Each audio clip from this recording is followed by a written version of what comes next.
سیدنا نبینا مولانا صاحب التاج والمراج والبراق والعلم اسمه مرفوع منقوش في اللوح والقلم جسمه مقدس معطر في البيت والحرم شمس الضحى بدر الدجى صدر الى نور الهدى كهف الورى شفيع الصالح والكرم هو الله واصفه جبرائيل خادمه والبراق مركبه والمعراج سفره سدرة المنتهى مقامه كعبة وقوسين خاتم النبيين شفيع المذنبين رحمة للعالمين طه وياسين بالقاسم اللهم صل على محمد وعلى طيبين الطاهرين المعصومين المزكين ولعنة الله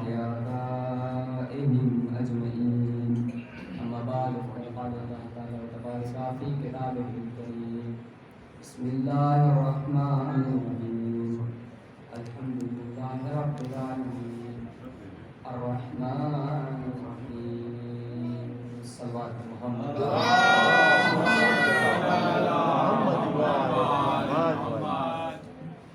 اذان محترم محترمداران سید الشہداء اور ہمارے بزرگ، یہ فرش ازاں نہیں بلکہ عرش ازاں ہے۔ کیوں؟ اس لیے کہ اس فرش ازاں پر وہ ہستیاں آتی ہیں کہ جو اس فرش والی نہیں بلکہ عرش والی ہوا کرتی ہیں۔ اذان محترم، انسان کی فطرت یہ ہے، انسان کا نیچر یہ ہے کہ جب وہ کسی اہم اور بڑی شخصیت کے ساتھ بیٹھ جاتا ہے تو وہ فخر محسوس کیا کرتا ہے۔ تو اللہ نے جس کے صدقے میں کائنات کو بنایا ہے، اگر ان شخصیتوں کے ساتھ اگر ہم فرش ازاں پہ بیٹھیں تو پھر ہمیں کیوں نہیں فخر ہونا چاہیے؟ تو وہ ذوات مقدسہ آتی ہے کہ جن کے تصدق میں پروردگار عالم نے کائنات کو خلق کیا۔ وہ اللہ کہ جو رحمان بھی ہے، وہ اللہ جو رحیم بھی ہے، وہ اللہ جو غفار بھی ہے، وہ اللہ جو ستار العیوب ہے، وہ اللہ جو رازق ہے، وہ اللہ جو قہار بھی ہے، وہ اللہ جو اپنے بندوں کو بے حساب عطا کیا کرتا ہے۔ اس نے اپنی بابرکت کتاب میں، اس نے اپنی لاریب کتاب میں ارشاد فرمایا، بسم اللہ الرحمن الرحیم الحمدللہ رب العالمین۔ ساری تعریفیں اس پروردگار عالم کے لیے ہے کہ جو عالمین کا رب ہے۔ اچھا اذان محترم، جہاں تعریف کے لیے، مدح کے لیے حمد کا یوز ہوتا ہے، وہیں پہ ثنا کا بھی یوز ہوتا ہے، مگر پروردگار عالم نے یہاں پہ ثنا نہیں کی بلکہ حمد کا یوز کیا ہے، حمد کا استعمال کیا ہے۔ عزیزان محترم، جہاں دنیا والوں کی تعریفیں تمام ہوتی ہے وہاں سے حمد کی ابتدا ہوتی ہے۔ جہاں پہ دنیا والے تعریف کرتے کرتے تھک جاتے ہیں وہاں سے حمد کا سلسلہ شروع ہوتا ہے۔ تو پروردگار عالم نے سب سے پہلے اپنے لیے کہا الحمدللہ رب العالمین، کہ ساری تعریفیں اور حمد اس پروردگار عالم کے لیے ہے کہ جو عالمین کا رب ہے۔ تو جب پروردگار عالم عالمین کا رب ہے تو اسے چاہیے کہ عالمین کی ہدایت کے لیے کسی ایسے کو بھیجے جو عالمین کی ہدایت کے لیے آئے اور لوگوں کو پروردگار عالم کی معرفت سے آشنا کرائے۔ تو رب العزت نے، بلکہ رب العالمین نے حضرت انسان کی ہدایت کے لیے رحمت للعالمین کو بھیجا تاکہ انسانوں کے قلوب کو پروردگار عالم کی معرفت سے روشن کیا جا سکے۔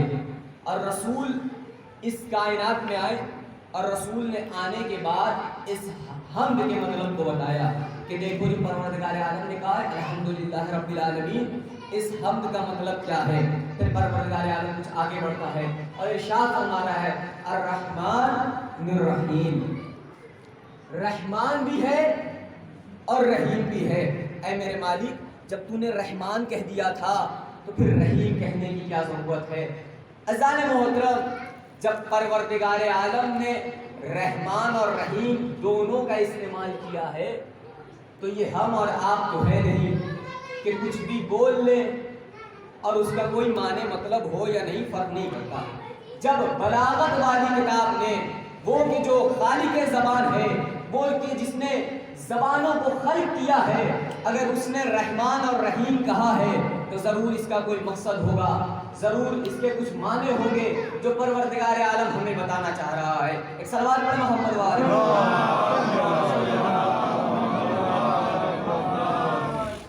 سب سے پہلی چیز رحمان، دوسری چیز رحیم۔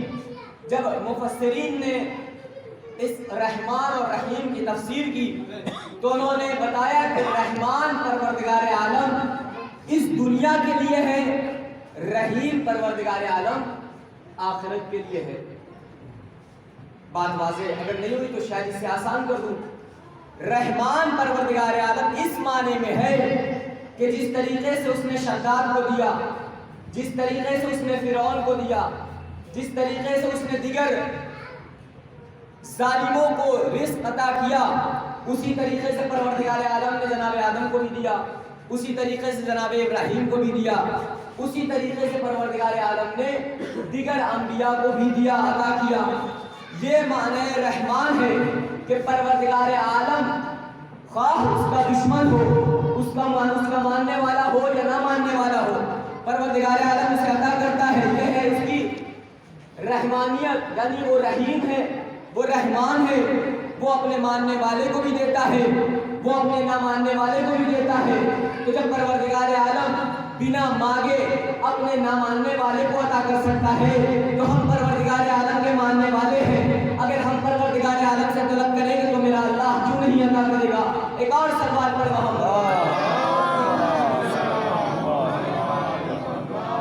رحیم پروردگار عالم روزے محشر کے لیے، تو اس بابرکت کتاب میں پروردگار عالم نے کہا رحمان اور رحیم، رحمان بھی ہے اور رحیم بھی ہے۔ اگر اور قریب سے اس بات کو سمجھنا ہے تو آپ کی خدمت میں پیش کروں، جناب ابراہیم کا نام سنا؟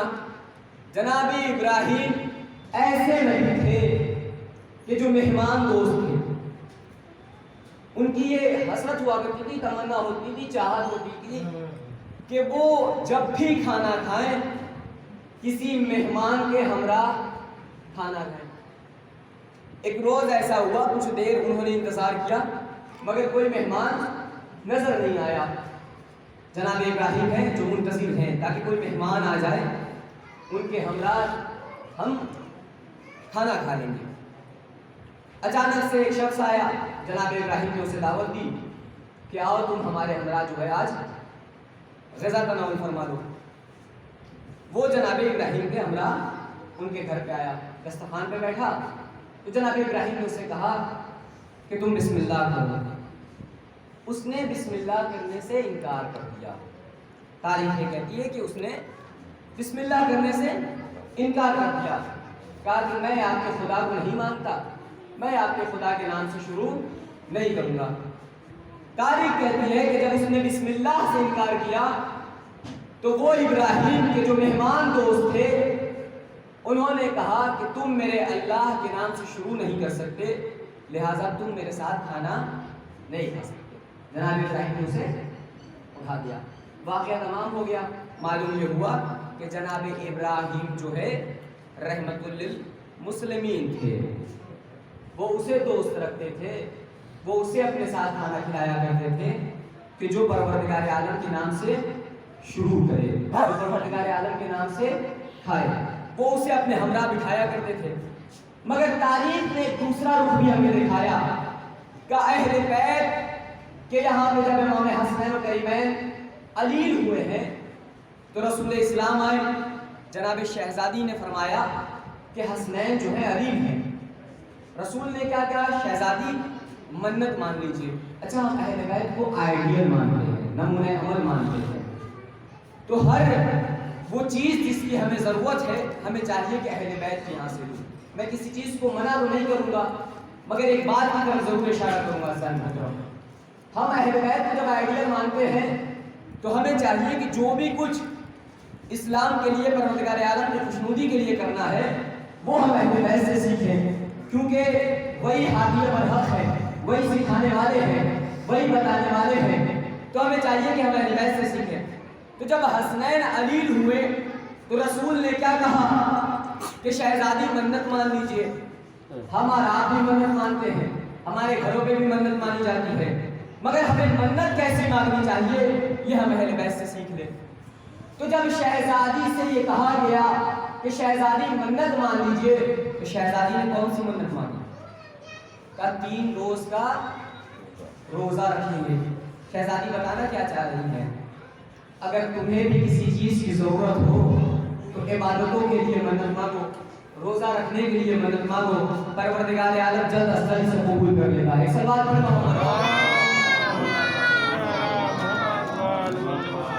تو منت مانی گئی، اہل بیت نے روزہ رکھا۔ پہلے روز جب اہل بیت علیہ السلام افطار کے لیے بیٹھے تو آواز آئی میں یتیم ہوں اور میں بھوکا بھی ہوں۔ سب سے پہلے شہزادی نے اپنے کھانے کو آگے بڑھا دیا، اس کے بعد ایک بار دیگر سب نے اہل بیت علیہ السلام نے اپنے کھانے کو آگے بڑھا دیا۔ دوسرے روز بھی یہی ہوا۔ آنے والا شخص آ کے کہتا ہے کہ میں اسیر ہوں، میں بھوکا ہوں، مجھے کھانے کی طلب ہے۔ شہزادی نے اپنے کھانے کو آگے بڑھایا، اس کے بعد تمام اہل بیت نے اپنے افطار کو اس کے حوالے کر دیا۔ تیسرے روز بھی یہی ہوا۔ شہزادی نے اس اسیر کو اپنا کھانا دیا، دیگر اہل بیت نے بھی اس کے آگے اپنے کھانے کو بڑھا دیا۔ 3 روز تک مسلسل سائل آتا رہا، اہل بیت نے اپنے افطار کو اس کے حوالے کر دیا۔ آپ نے اگر غور کیا ہو تو جب پہلے روز سائل آیا تو اہل بیت میں سے کسی نے یہ نہیں پوچھا کہ تم کھانا کھانے سے پہلے اللہ کا نام لوگے یا نہیں لوگے۔ دوسرے روز جب سائل آیا تو کسی نے یہ نہیں پوچھا کہ تم کھانا کھانے سے پہلے بسم اللہ کرو گے یا نہیں کرو گے، تم مسلمان ہو یا نہیں ہو، تم اللہ کے نام سے شروع کرو گے یا نہیں کرو گے۔ تیسرے روز بھی جب سائل آیا تو کسی نے کوئی سوال نہیں کیا، مگر ایک طرف جناب ابراہیم ہے کہ جب اس نے بسم اللہ نہیں کیا تو جناب ابراہیم نے دسترخوان سے اٹھا دیا۔ ادھر اہل بیت ہے 3 روز تک مسلسل اپنے افطار کو مسکین کو، یتیم کو، اسیر کو دیتے رہے، مگر کسی سے یہ نہیں پوچھا کہ تم اللہ کے نام سے شروع کرو گے یا نہیں کرو گے، تم اللہ کے نام سے کھاؤ گے یا نہیں کھاؤ گے۔ مگر ابراہیم نے یہ پوچھ کر ہمیں یہ بتا دیا کہ دیکھو رحمان اور ہوتا ہے، رحیم اور ہوتا ہے۔ ایک بات اور واضح ہو گئی کہ جناب ابراہیم رحمت للمسلمین تھے، اہل بیت رحمت للعالمین ہے۔ ایک سوال پڑھنا ہوگا، اہل بیت نے کسی سے یہ نہیں پوچھا کہ تم بسم اللہ کر کے کھاؤ گے یا نہیں کھاؤ گے۔ تو وہ اللہ جو رحمان بھی ہے وہ رحیم بھی ہے، اس نے اپنے بندوں پر بے شمار کرم کیے ہیں۔ اور حضرات محترم یہی وہ جگہ ہے جہاں سے ہمیں زیادہ سے زیادہ معرفت الہی حاصل ہو سکتی ہے۔ تو کیوں نہیں اس پروردگار عالم کا ذکر ہو آج کہ جس نے ہمیں خلق کیا ہے، جو ہمارا خالق ہے، جس نے حسین جیسی عظیم شخصیت کو ہماری ہدایت کے لیے بھیجا، جس نے رسول جیسی عظیم شخصیت کو ہماری رہنمائی کے لیے بھیجا۔ اللہ نے بے شمار احسانات ہم پہ کیے ہیں۔ یہ جو سانسیں چل رہی ہیں، ہر لمحہ ہر سیکنڈ جو ہے پروردگار عالم کا احسان ہے، اور اس کے باوجود بھی پروردگار عالم کا ایک احسان یہ ہے کہ وہ ہماری شہرت سے بھی زیادہ قریب ہے، پھر بھی ہم اس سے دور ہیں۔ وہ ہماری شہرت سے بھی زیادہ قریب ہے اور ہم اس سے اتنے ہی زیادہ دور ہیں۔ محترم وہ اتنا قریب ہے مگر ہم اسے دور دور تلاش کرتے ہیں۔ وہ شہرت سے زیادہ قریب ہے مگر ہم اسے بہت دور دور تلاش کرتے ہیں۔ یہ منظر عزیزان محترم بالکل ویسے ہی ہے کہ ایک حکایت میں ایک عالم دین نے نقل کیا کہ ایک شخص تھا کہ جو پروردگار عالم سے جو ہے دعا طلب کیا کرتا تھا. کیا دعا تھی؟ دعا یہ تھی عزیزان محترم کہ اللہ اسے جو خزانہ چھپا ہوا ہے، مخفی ہے، اس کا پتہ دے دے تاکہ وہ اسے حاصل کر سکے. مسلسل یہ دعا کیا کرتا تھا کہ وہ خزانہ جو مخفی ہے، چھپا ہوا ہے، اس کا پتہ اسے معلوم ہو جائے تاکہ یہ غنی ہو جائے، امیر ہو جائے. ہمیشہ یہ دعا کیا کرتا تھا، ہمیشہ یہ دعا کیا کرتا تھا. ایک شب ایسا ہوا کہ اس کے خواب میں ایک شخص آتا ہے اور آنے کے بعد کہتا ہے کہ جو دعا تم کر رہے ہو پروردگار عالم سے، اللہ نے وہ تمہاری دعا سن لی ہے. کل صبح جب بیدار ہونا تو فلاں مقام پہ چلے جانا اور اپنے ہمراہ ایک تیر اور کمان بھی لے کر جانا، اور اب فلاں مقام پہ کھڑے ہو کر تیر چلانا. تیر جہاں بھی جا کر گرے وہاں پر خزانہ ہوگا، وہاں پر خزانہ ہوگا. یہ شخص بتائے ہوئے ایڈریس میں پتہ پہ صبح پہنچا، تیر بھی لے لیا، کمان بھی لے گیا. اب جب وہاں پہنچ گیا جان محترم، اب کھڑا ہو کر یہ سوچ رہا ہے کہ میں نے تو یہ پوچھا ہی نہیں تھا کہ تیر کس سمت چلانا ہے، مغرب میں چلاؤں یا جنوب میں یا شمال میں، کس سمت جو ہے تیر کو میں چلاؤں. تو اس نے کہا ایسا کرتے ہیں قبلہ رخ سے شروع کرتے ہیں. اس نے اسی مقام سے جہاں کھڑا تھا اپنی پوری طاقت کو یکجا کیا اور اس نے قبلہ رخ سے جو ہے تیر چلایا. جس جگہ پہ تیر جا کے گرا اس نے بیلچے سے گڈھا کیا، خزانے کی تلاش کی، مگر اسے خزانہ ملا نہیں. المختصر اس نے چاروں سمت جو ہے تیر چلائی، گڈھا کیا، مگر کچھ اسے خزانہ حاصل نہیں ہوا، نہیں ملا. چلا گیا واپس. جب شب میں عالم خواب میں تھا تو اس نے دیکھا کہ وہی شخص آیا ہوا ہے. تو اس نے ناراضگی کے عالم میں یہ کہا کہ بھائی تم نے ایڈریس تو بتایا تھا مگر کوئی خزانہ وزانہ ہاتھ نہیں آیا. تو آنے والا شخص یہ کہتا ہے کہ میں نے تم کو ایڈریس تو بتایا تھا مگر میں نے کب یہ کہا تھا کہ فلاں سمت کو تیر چلانا، میں نے کب یہ کہا تھا کہ اپنی قوت کے ساتھ تیر چلانا، جاؤ اپنے مقام پہ کھڑے رہنا اور آہستہ سے تیر چلانا تھا. یہ دوسرے روز بھی بیدار ہوا اور بیدار ہونے کے بعد اسی مقام پہ پہنچا اور اس نے تیر کو جو ہے چلے کمان میں جوڑا اور بالکل آہستہ سے اس نے تیر کو رہا کر دیا. تیر اس کے پیر کے پاس گری. اب جب اس نے وہاں پہ گڈھا کیا تو اسے خزانہ مل گیا، اسے خزانہ حاصل ہو گیا. اذان محترم یہی تو بتانا چاہ رہا ہوں، پروردگار عالم کہہ رہا ہے میں تم سے تمہاری شہرت سے زیادہ قریب ہوں، خزانہ ہم سے بے حد قریب ہے، ہم اپنی عقل کی تیر کو کہیں دور دور چلا رہے ہیں. اذان محترم اگر پروردگار عالم کی معرفت حاصل کرنی ہے تو اہل بیت سے منسلک ہو جائیں. پروردگار عالم کی معرفت، پروردگار عالم کی معرفت سے اہل بیت ہمیں آشنا کرا دیں گے کہ اللہ کون ہے، اللہ کون ہے. اللہ وہ ہے جس نے ہمیں خلق کیا، اللہ وہ ہے کہ جو ہمارا رازق ہے، اللہ وہ ہے کہ جو ہمارا خالق ہے. تو اللہ یہ کہہ رہا ہے کہ میں تمہاری شہرت سے زیادہ قریب ہوں اور ہم بعض دفعہ جو ہے اسے دور دور تلاش کرتے رہتے ہیں جبکہ اللہ ہم سے بے حد قریب ہے. سوال پر ہم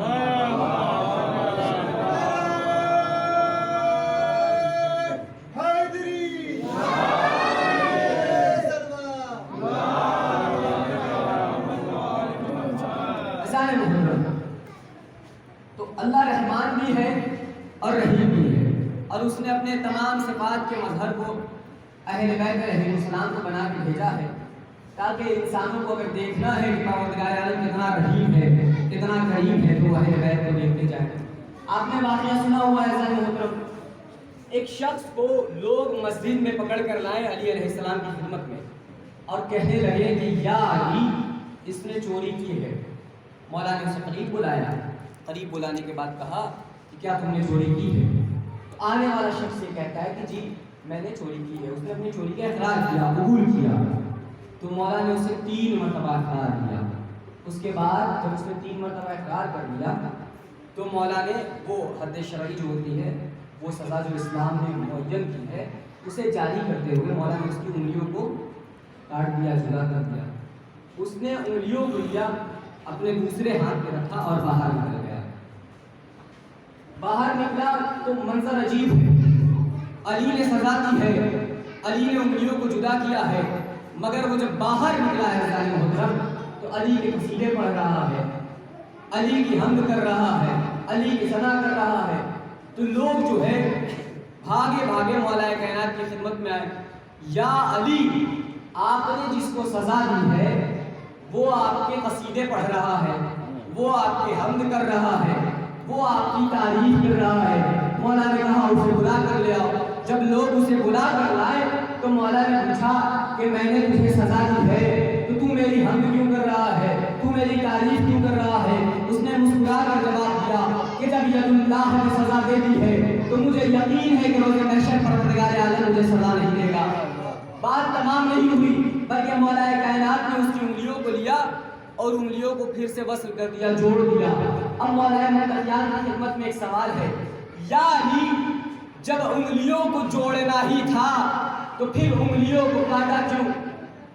اے علی ہمیں یہ بتا دیجئے، جب انگلیوں کو جوڑنا ہی تھا تو انگلیوں کو کاٹا کیوں؟ عجب نہیں کہ علی آواز دے، عدل کا تقاضا یہ تھا کہ چوری کی تھی انگلیوں کو کاٹ دیا جائے، محبت کا تقاضا یہ ہے کہ وہ مجھ سے محبت کرتا تھا، انگلیوں کو جوڑ دیا جائے۔ ایک سلوات ہے محبت کا۔ نعرہ رسالت، نعرہ حیدری، لبیک یا حسین، لبیک یا حسین، لبیک یا حسین، لبیک یا حسین۔ ذرا بلند آواز سے کہا کرے لبیک یا حسین، کیونکہ یہ وہ صدا ہے جس سے دشمنان اہل بیت کے دل بہے جاتے ہیں۔ لبیک یا حسین، لبیک یا حسین۔ عزیزان محترم، حسین کی آواز پہ لبیک کہنا اس حلمین کی آواز پہ لبیک کہنا ہے جسے کربلا کے میدان میں امام حسین علیہ السلام نے بلند کیا تھا۔ تو اہل بیت نے ہمیں بتایا کہ اللہ کتنا رحیم ہے، اہل بیت نے ہمیں بتایا اللہ کتنا کریم ہے۔ عزیزان محترم، آپ نے ماں کی محبت تو دیکھی ہے نا، اگر کوئی خطا سرزد ہو جاتی ہے، کوئی گناہ ہو جاتا ہے، کوئی غلطی ہو جاتی ہے، جس وقت بھی آپ ماں کی خدمت میں جائیں گے وہ آپ کو گلے سے لگا لے گی، وہ آپ کو گلے سے لگا لے گی۔ ماں کی محبت پروردگار عالم کی محبت کے سامنے معلوم ہے کس مثل ہے؟ پروردگار عالم نے 100% محبت میں سے صرف 1% محبت کو روئے زمین پہ بھیجا، اور اس میں بھی پروردگار عالم نے جو زیادہ حصہ رکھا محبت کا وہ ماں کے دل میں رکھا، اور باقی جو 99% محبت تھی عزیزان محترم پروردگار عالم نے بندوں سے اس قرب کے لیے محبت کے لیے اپنے پاس رکھا۔ تو ماں جو محبت کے جز سے جز کا حصہ ہے جس کے دل میں، وہ جب ہم سے اتنا محبت کرتی ہے تو وہ جو ہمارا خالق ہے، وہ جو ہمارا پالنے والا ہے، وہ جو جس نے ہمیں خلق کیا ہے، وہ ہم سے کتنا محبت کرتا ہوگا۔ یہی وجہ ہے کہ جس طریقے سے ماں ہمیں ہر لمحے ہماری غلطیوں کو معاف کرنے کے لیے آمادہ ہوتی ہے، اسی طریقے سے پروردگار عالم ہماری خطاؤں کو بخشنے کے لیے تیار کرتا ہے۔ ایک سلوات ہے محمد لبیک یا حسین، لبیک یا حسین، لبیک یا حسین، لبیک یا حسین، لبیک یا حسین، لبیک یا حسین، لبیک یا حسین۔ حیدری، حیدری،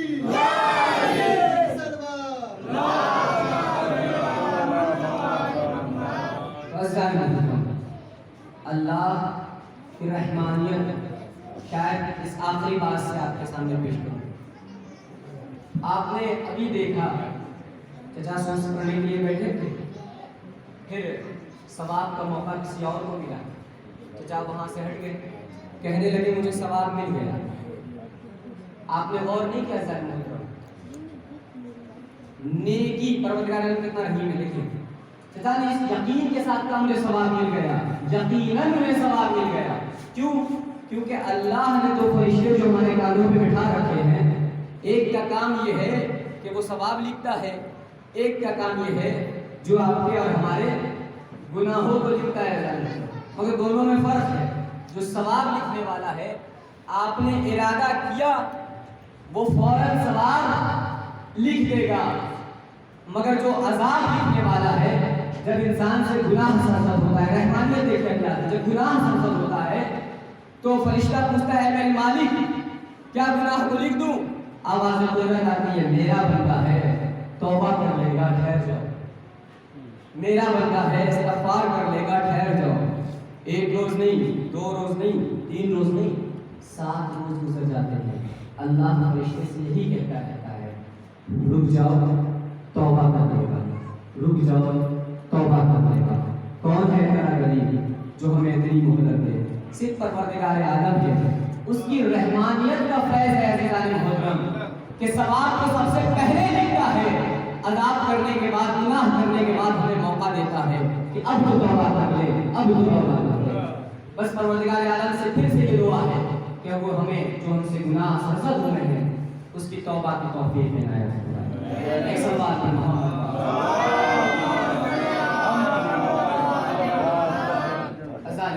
اہل بیت علیہ السلام کو اللہ نے اس لیے بھیجا تاکہ اس کے رحمانیت اور رحیم ہونے کے مقصد کو بتا سکے، اور اہل بیت علیہ السلام نے ہمیں بتایا اور معرفت الہی سے جو ہے ہمارے دلوں کو منور فرمایا۔